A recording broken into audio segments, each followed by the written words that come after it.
Hi everyone, and welcome to day 11 of our 30 days to the roots of yoga. So for today's class, I'm going to be talking you through the essentials of pranayama and what pranayama actually means.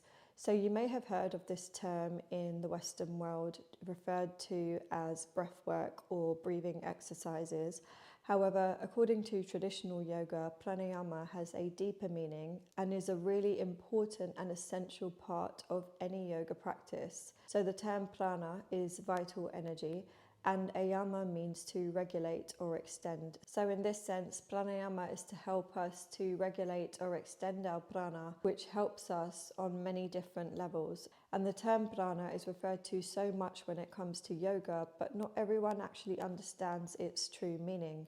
So a lot of people mistake prana for breath, but actually it's the energy that's directly correlated with the breath. So if you think of the breath as a vehicle for carrying our prana through our bodies, then it will become a little bit easier for you to understand the work of pranayama and its true purpose and meaning.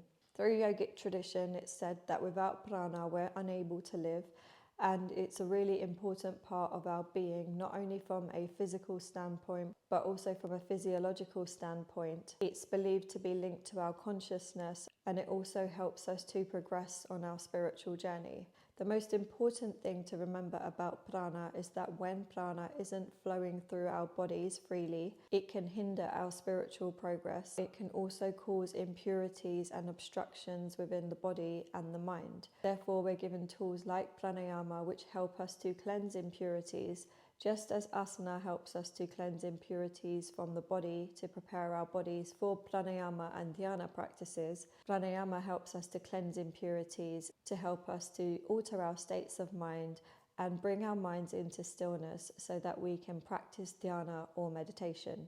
Pranayama is seen as one of the greatest cleansing practices in Hinduism and within yoga too, as it's said to help us to see more clearly. Before we get to this stage, it's important for us to go through a purification process through our pranayama practices. As one of the great teachers, A.G. Mohan says, if yoga is a tool of reflection, pranayama can be seen as a way of sharpening this tool. So as we go on through the next few days, I'm going to be taking you through some pranayama exercises that you can help to remove impurities from your body. And when we speak about impurities, you might be thinking, where are these impurities? But they're not actually seen. They're felt when we experience things like mental disturbances, obstructions within our minds or our bodies, or illnesses that we might experience. And the main cause of this would be when our prana is scattered or blocked within our bodies.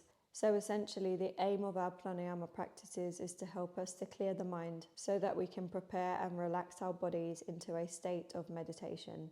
And the breath is the most essential part of this practice, as it helps us to redirect this prana so that we can work on removing these impurities within our minds and our bodies when practiced on a regular basis. You can find more in the Substack article. However, I'm going to leave you there for now, and I'll see you tomorrow for day 12.